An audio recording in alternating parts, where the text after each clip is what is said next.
ఈ రోజే డౌన్లోడ్ చేయండి. మీ ఫేవరెట్ షోస్ చూడండి. పాపం రాజుగారు నన్నెంత బాగా చూసుకున్నారు. ఇప్పుడు నా వల్ల ఆయన చిక్కుల్లో పడుతున్నారే. సమయానికి ఆ చిత్రగుప్తుల వారు కూడా లేరు. నా స్వార్థానికి రాజుగారు బలవ్వడం ఎందుకు? నేనే వెళ్ళి ఆయన కాపాడతాను.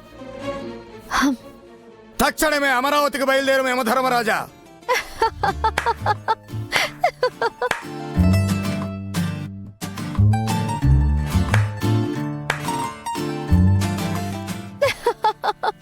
యమధర్మరాజుల వారు, మీరు ఓడితిరి, నేను గెలిచితిని.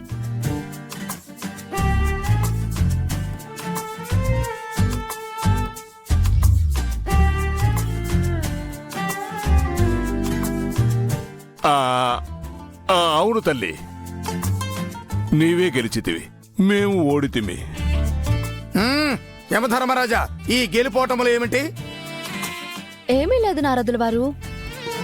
మేము దేవకన్య కాదు మానవ కన్య అని మీతో అసత్యమాడినచో మీరు నమ్మరు అని యమధర్మరాజుల వారు అంటిరి. నమ్మిస్తాను అని నేను పందెం కాసి తిని మీరు నమ్మేసిరి. నేను గెలిచినట్టే కదా. భలే దానివి బాలిక. నారదుల వారు త్రిలోక సంచారి.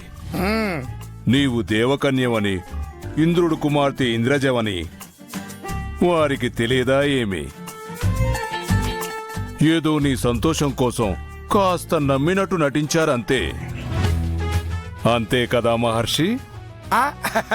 అవును అవునవును, వీరు చెప్పినది నేను నమ్మలేదు ఇంద్రజ.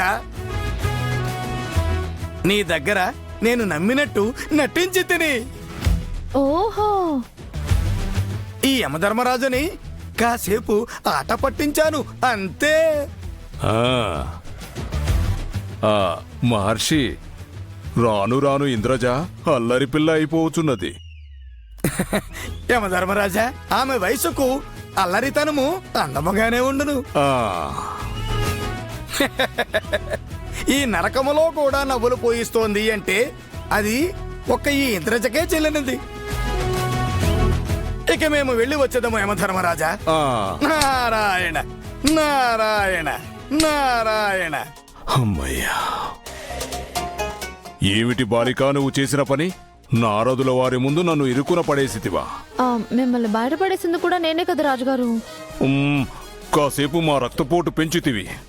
ఇకపై ఈ ఆటలు వలదు బాలిక. నేను ఈ నరకంలో ఎందుకున్నాను? మీరు నాకెందుకు శిక్ష వేయడం లేదు? మిగతా పాపల కంటే నన్నెందుకు వేరుగా చూస్తున్నారు? దానికి సమాధానం చెప్పండి రాజుగారు. నా డెత్ వెనకాల ఏమైనా మిస్టరీ ఉందా? అదేమీ లేదు బాలిక. అయితే నన్నెందుకు ఇక్కడే ఉంచారు?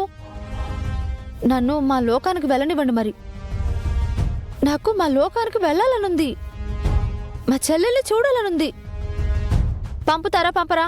మాకు కాస్త వ్యవధిమ్ము, యోచించి చెప్పేదమ్ము. రాజుగారు